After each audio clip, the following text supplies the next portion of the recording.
At my brother's engagement party, he lifted his glass and said, "To family, and to those who finally learned to be quiet and useful." Laughter followed. I simply smiled, raised my glass and said, "To quiet usefulness," and the $8,000 venue deposit I just canceled. The music stopped mid-song. His fiancée choked on her drink. My aunt leaned over and asked, "Wait, what did you just say?" Let me back up. I'm tired of being taken seriously. Not in the way people usually mean it. I don't mean respect, admiration, or trust. I mean the kind of serious that only shows up when you have money. When people lean in just enough to be polite, and behind every compliment lurks a price tag. That's what my family had turned me into, their personal ATM with legs. For years, I'd played along with this never-ending game where they pretended to respect me just so they could keep pulling favors. And for a while, I let it happen because it was easier than facing the truth. I make good money. I'm a software engineer, been at a stable company for 7 years now.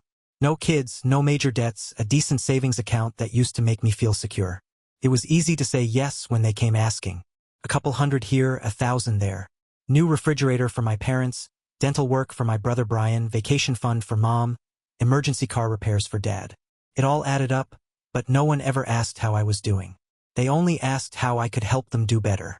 Brian's engagement party was supposed to be my final yes. $8,000 for the vineyard venue. Another few thousand for related expenses. I'd already transferred money to my parents' account twice that month alone, and not once did anyone say thank you. Not sincerely, at least. It was always wrapped in some passive-aggressive guilt trip about how lucky I was to be doing so well. Like my success was somehow a burden I owed them compensation for. I showed up at the venue already emotionally exhausted. I knew they'd parade me around, drop my job title to impress the bride's family, make it seem like Brian's success was somehow tied to mine. I was used to being their show pony. What I wasn't prepared for was the toast.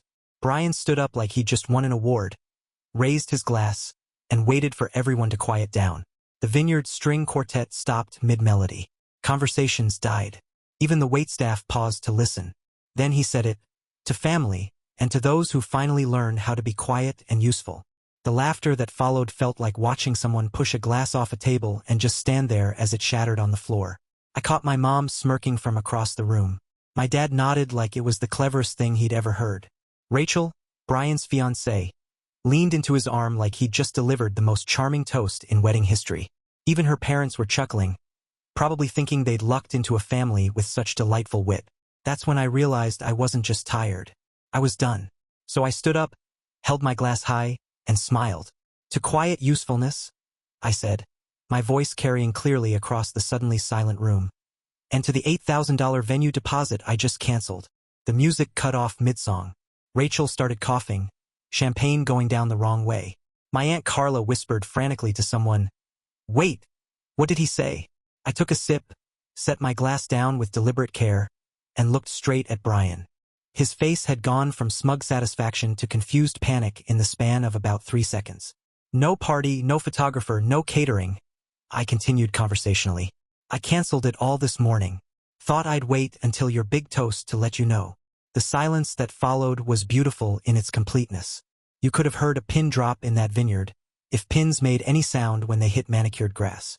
It didn't last long, of course. My mom immediately shot to her feet, her voice sharp with panic. "What do you think you're doing?" My dad started yelling about how I was sabotaging my brother's life, his face turning that particular shade of red that meant his blood pressure was spiking. Rachel's parents looked like they'd accidentally wandered into someone else's family drama, which, to be fair, they had. But then, from the back of the room, Uncle Rick's voice cut through the noise like a knife through butter. "I warned you. I told you all that Jack wasn't your damn piggy bank." Everyone turned. The entire vineyard went silent again, this time with the weight of recognition. Because Rick was the only person in that room who had never asked me for anything. Not once, not ever. His wife, my mom's sister Diane, was glaring at him like he'd committed treason. But Rick didn't flinch. He just walked over to where I was standing and asked quietly, "You ready to leave?" I was, and we did. I left them standing there with their stunned faces, their unpaid vendors, and their suddenly very complicated evening. That was the last time I ever paid to be respected. The calls started at dawn the next morning. I woke up to my phone buzzing like an angry wasp. The screen lit up with notification after notification. 11 missed calls from my mom, 4 from Dad, 2 from Brian, and a string of text messages that read like some warped combination of a guilt trip and a corporate memo. Not one of them started with, "I'm sorry." My mom's first message was 3 full paragraphs of carefully crafted emotional manipulation. It started with, "We need to talk about what happened last night," and ended with, "You can't just walk away from family when things don't go your way." Somewhere in the middle, she managed to include a line about how everyone was counting on me, and how I had a responsibility to set an example. I guess that's what I'd become to her. An example, a tool, a means to keep the family machine running smoothly. Brian's text came later in the morning. It was short, no punctuation, just, "Really, Jack? You couldn't just talk to me first?" I read it 3 times before deleting it. The guy makes a toast at my expense, publicly humiliates me in front of 50 people, and then acts confused when I don't just roll over and take it. But the real prize was Rachel's father. He sent me an actual email with the subject line, "Your behavior at the engagement party." I didn't open it right away. I was almost afraid to see how much worse it could get. When I finally did, it was exactly what I'd expected. Professional outrage wrapped in polite threats. He talked about how disappointed he was, how Rachel was mortified, and how he expected me to reimburse them for the photographer they'd flown in from Seattle. He ended with a passive-aggressive reminder that actions have consequences. He wasn't wrong about that last part. He just didn't realize that I had finally decided to start handing those consequences back where they belonged. The only person I responded to was Uncle Rick. He called that evening with the same tone as always, calm, steady, like he was just checking in on a friend after a rough week. He didn't ask me to explain anything or justify my actions. He just said he was proud of me. "I'd gotten into it with Diane," he told me. "She thinks I'm enabling you." But I told her, "No, I'm finally watching Jack do what none of us had the guts to do. Stop pretending this family's demands are normal."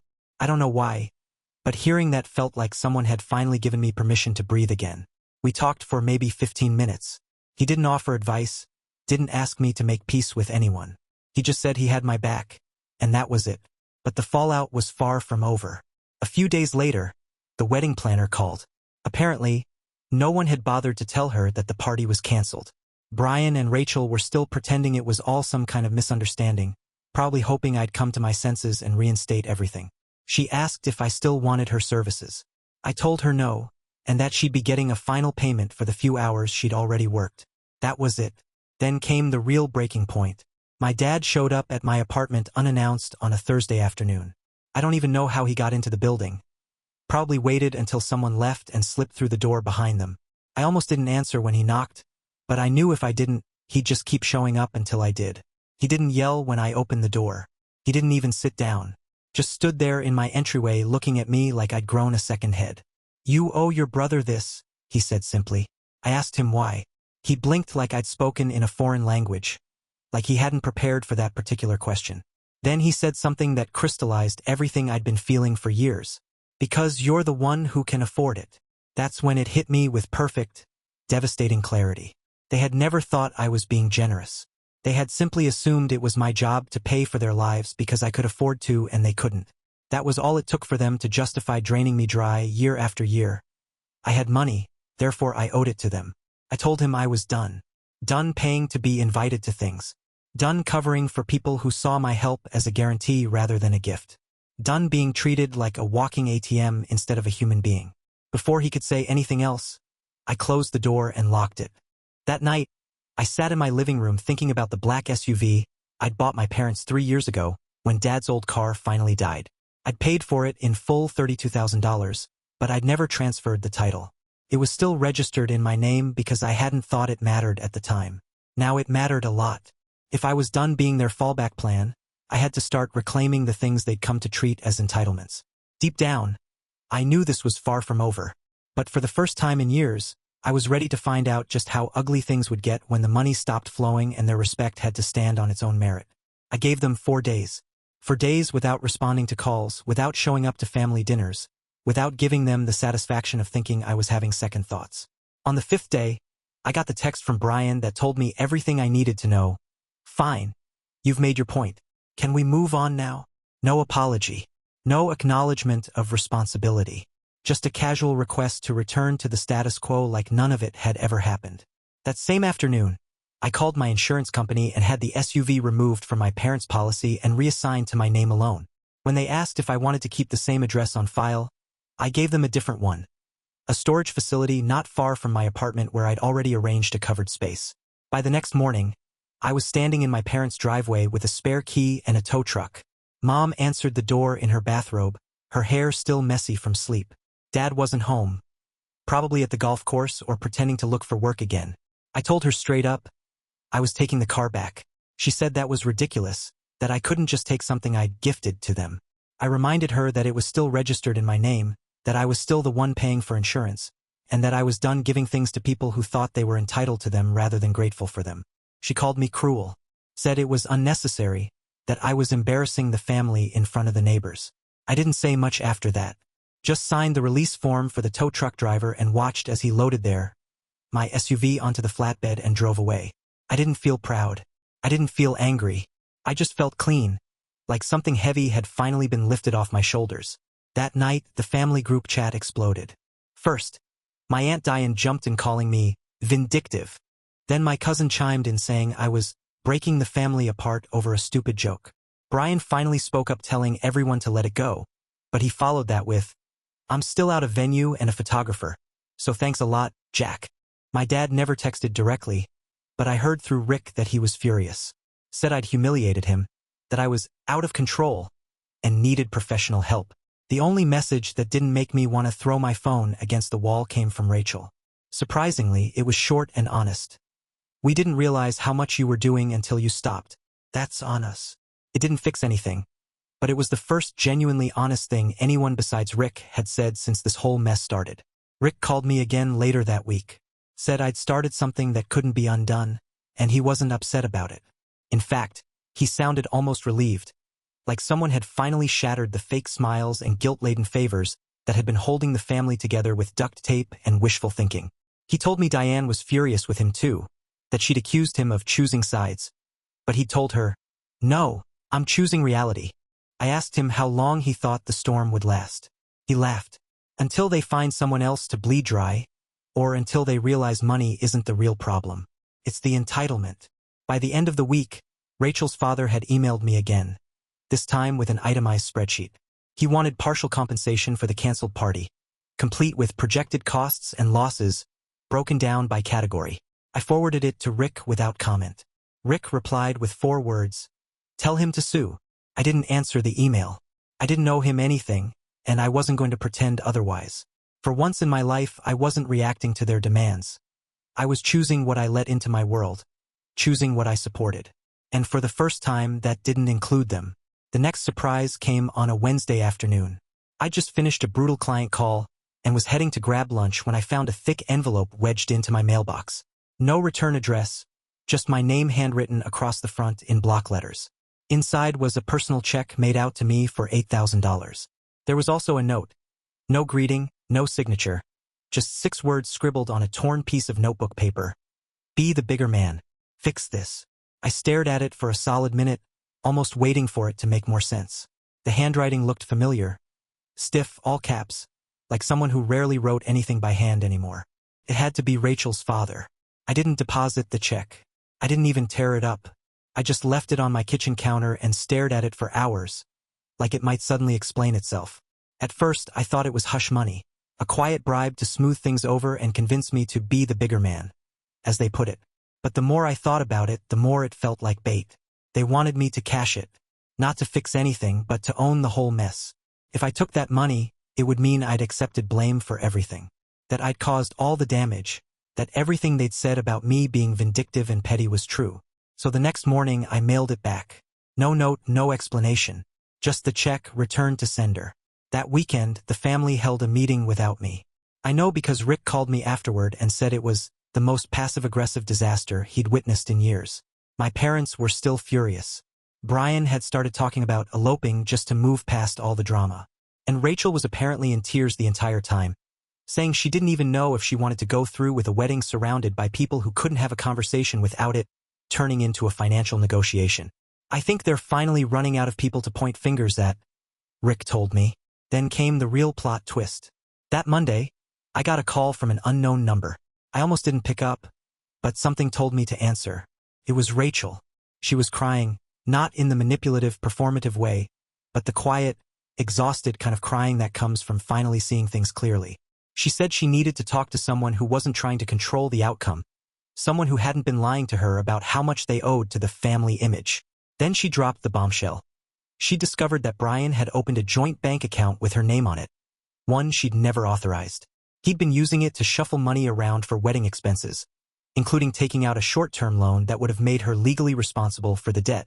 Apparently, the $8,000 I'd canceled had been part of an elaborate House of Cards budget that he'd never told anyone about. If she hadn't caught it when she did, she would have been tied to all of it legally. I didn't say, "I told you so." I just listened. She asked me if I thought Brian actually cared about her, or if he was just trying to stage the perfect show for our family. I told her honestly that I didn't know, but that she deserved someone who didn't view love as a line item on a budget spreadsheet. She thanked me and hung up. I don't know what she decided to do about the wedding, but that conversation confirmed something I'd been suspecting. It wasn't just me they'd been using. Brian had turned his entire relationship into another performance for the family, and Rachel was just another prop in his elaborate show. It was the first time I'd felt genuinely sorry for her, and it confirmed something else too. I didn't want any part of that world anymore, not even a seat in the back row. By then, I'd blocked most of my family on everything: calls, texts, social media, even email.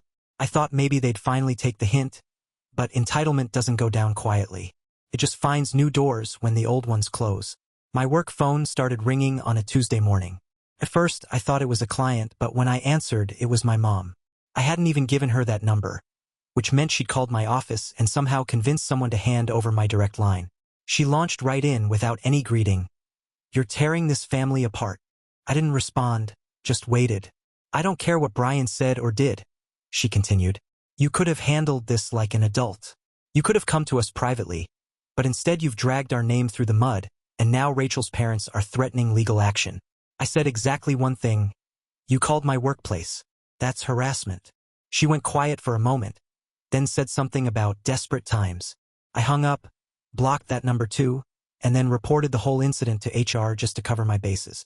That night, Rick showed up at my apartment with a six-pack of beer and a tired look on his face. He told me Diane had finally filed for separation. Not divorce yet, but she'd moved out, taking a chunk of their furniture with her. She'd told him he'd changed, like that was somehow a character flaw. "Maybe I have changed," Rick said without any bitterness. I stopped apologizing for watching people use each other, and apparently that's a deal breaker. He also told me something that shouldn't have surprised me but still did. My dad had started contacting lawyers to see if he could force me to repay damages for the canceled event. It wasn't going anywhere. The lawyer had basically laughed him out of the office once he realized nothing was in writing and no actual contracts had been breached. But it showed just how far they were willing to go. They'd rather try to sue their own son than admit they weren't entitled to his money. I thought about everything I'd done for them over the years. New appliances for my parents, Brian's credit card debt, twice, my cousin's tuition when she suddenly lost her scholarship, which I later found out was a complete lie, emergency funds, vacation money, car repairs, medical bills. None of it mattered now. They didn't want help, they wanted control. So the next morning, I made it official. I wrote a letter to each of them, nothing dramatic, just a clear, written statement that I would no longer be providing financial support of any kind. Not for events, emergencies, or future plans. I said I'd already done more than anyone could reasonably expect, and that they needed to stop contacting me. I mailed them certified with signatures required. No ambiguity, no room for misinterpretation. Then I booked a flight somewhere far away. No return date, no detailed itinerary. I didn't even tell Rick where I was going, just gave him a spare key to my apartment, asked him to check my mail occasionally, and said I needed to disappear for a while. He didn't argue or try to talk me out of it. He just nodded, handed me a folded piece of paper, and said, "Read this when you land." I left the next day. They had drained everything from me. Time, patience, energy, money, and they still thought I owed them more. But this time, they were going to have to navigate their mess without me funding the chaos. I was done negotiating with people who thought love came with an invoice. I didn't pack much. One carry-on bag, a half-planned itinerary, and a flight out of LAX to somewhere humid and quiet. I'd picked a spot in the South Pacific, a place none of them could pronounce, let alone track me to. I wanted complete separation from the noise, No calls, no texts, no group chats begging me to come back for the next family financial emergency masquerading as a milestone celebration. I turned my phone off before boarding the plane, and for the first time in years I didn't feel anxious doing it. On the plane, somewhere over the Pacific Ocean, I opened Rick's note. It was one sentence, written in his careful handwriting. There's freedom in letting people hate you if it means you finally get to like yourself. I folded it up and tucked it into my wallet. The first week was strange. Waking up without notifications. No work deadlines. No passive-aggressive messages from family members trying to reframe my silence as selfishness. Just sun, salt water, and a rented scooter that took me down coastlines I couldn't name. By the second week, I realized I hadn't thought about any of them in days. Not Brian, not my parents, not Diane and her endless judgment calls. I hadn't wondered what they were plotting or who they were blaming for their problems now. I didn't care except about Rick. I called him from a beachside cafe with patchy Wi-Fi, told him vaguely where I was and that I wasn't planning to come back anytime soon. You don't owe me a return date, he said. You owe yourself the time they stole. I asked how things were back home. He told me Rachel had officially called off the engagement and left Brian. Apparently, after discovering the unauthorized account, she'd started digging deeper into their finances. Turned out Brian had used part of my original venue deposit to cover personal purchases. A new watch, some cryptocurrency speculation, even a high-end gaming setup. When she confronted him about it, he doubled down, blamed her for being financially controlling, and said it was all Jack's fault for bailing on the family. She'd packed her things the next day. Brian's been spiraling ever since, Rick told me. Your parents tried to pull Rachel's family back into the fold, but they're completely done too. Apparently Rachel's dad never cashed that check he sent you, and now he's threatening to send it to Brian with a legal notice attached. I think they're finally running out of people to point fingers at, he added. I asked if he was doing okay with the separation. Yeah, he said, and he actually sounded like he meant it. Diane still isn't speaking to me, but I'm staying with an old friend from college. Honestly, I'm proud of you, Jack. Most people stay plugged into dysfunction out of guilt. You actually walked away. I didn't say anything back. I just sat there watching waves roll in, wondering why it had taken me so long to do something that now felt completely natural. I stayed for another month after that call. Maybe I could have stayed longer, found another island, another quiet place to disappear into. All I knew was that I hadn't looked back once. I didn't miss them. I didn't check their social media profiles. I didn't need to know what lies they were spinning about me this week. The only person I talked to was Rick, and that felt like enough. I used to think cutting off your family was the last resort, something you only did after every other option had been exhausted. Now I understand that sometimes it's not the end of something. It's the beginning. After a little over 2 months, I woke up one morning in my small bungalow by the water, looked out at the endless blue ocean, and thought, I'm ready to go home. Not because anything had changed back there. Not because I missed anyone or wanted to fix things. I just felt ready to return to my life. Not for them, but for me. The flight back was quiet. No one was waiting at the airport. No text messages sliding up my phone screen. No emails asking where I'd been or demanding explanations. Honestly, that felt perfect. It confirmed everything I already knew. They'd moved on to blaming me in new and creative ways, but they hadn't changed a single thing about themselves. The silence wasn't peace. It was just another control tactic dressed up as disappointment. I didn't tell anyone I was back right away. Not even Rick. I spent the first few days walking around the city like a tourist, seeing familiar places with completely different eyes. Everything looked the same, but nothing felt the same anymore. My apartment was exactly as I'd left it. Still clean, still organized, still mine. But something about it felt emptier in the best possible way. Like I'd cleared out more than just physical clutter during my time away. I didn't rush to check my accumulated emails. I kept most notifications turned off. I sat in cafes and watched people stress about things that didn't really matter, and I found myself laughing when I wanted to, stopping to pet dogs on the street, buying books I didn't need just because I could. I stopped feeling like I had to plan every move 3 steps in advance. That was new. Rick only found out I was back because my phone auto-connected to the smart lock system at my apartment, the one he'd helped me install before I left. The app apparently sent him an alert. He showed up that evening with Chinese takeout, didn't say much about my absence, just handed me the bag, kicked off his shoes, and settled in on my couch like we'd seen each other yesterday. We ate in comfortable silence for a while. Then he updated me on the family situation. Diane had finally filed for legal separation. Not divorced yet, but she'd moved out of their house, taking a good chunk of furniture with her. She'd told him he'd changed, like that was some kind of moral failing. Maybe I have changed, Rick said without bitterness. I stopped apologizing for watching people manipulate each other. And apparently that's a deal breaker in this family. He also told me that Brian had moved back in with my parents. No job, no money, somehow still playing the victim in his own story. Rachel was long gone, officially called off the engagement, moved to Portland, and was apparently doing well for herself. She'd even sent Rick a message thanking him for being the only one who didn't lie to her. He hadn't told her where I'd been, just that I was doing all right. That meant more to me than he probably realized. The rest of the family remained radio silent. No apologies, no messages, no last-ditch attempts at reconciliation. Just the cold, resentful distance of people who couldn't forgive me for refusing to play their game anymore. I found that I didn't miss them, and more importantly, I wasn't curious about what they were doing or saying about me. It simply didn't matter anymore. I started seeing a therapist after Rick left that night. Nothing too intensive, just once a week. I told her up front that I didn't want to reconnect with my family. I just wanted to stop feeling guilty for walking away from them. Guilt is just a scar from when we used to let people cut too deep, she said during our third session. That stuck with me. Work looks different now too. I stepped back from full-time employment and picked up freelance contracts. Only projects I actually enjoy. I'm earning less money, but I sleep better at night. I cook meals just for myself and actually eat them at the table instead of hunched over my laptop. I don't answer calls I don't want to take. I don't reply to guilt-laden messages. And I haven't paid a single cent toward anyone else's mess except my own. I used to think family drama was just normal, that every person had to carry it, suffer through it, and find ways to smile through the dysfunction. But the truth is simpler than I thought. We get to choose what we carry. And for the first time in my adult life, I'm not carrying them. I didn't come back to return to who I used to be. I came back to stay exactly who I became when I left.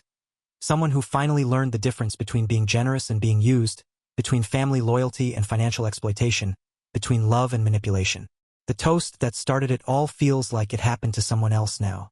That version of me who stood there taking Brian's public humiliation, who had spent years funding other people's dreams while ignoring his own. He's gone. In his place is someone who knows that the most expensive education isn't always the one you get in school.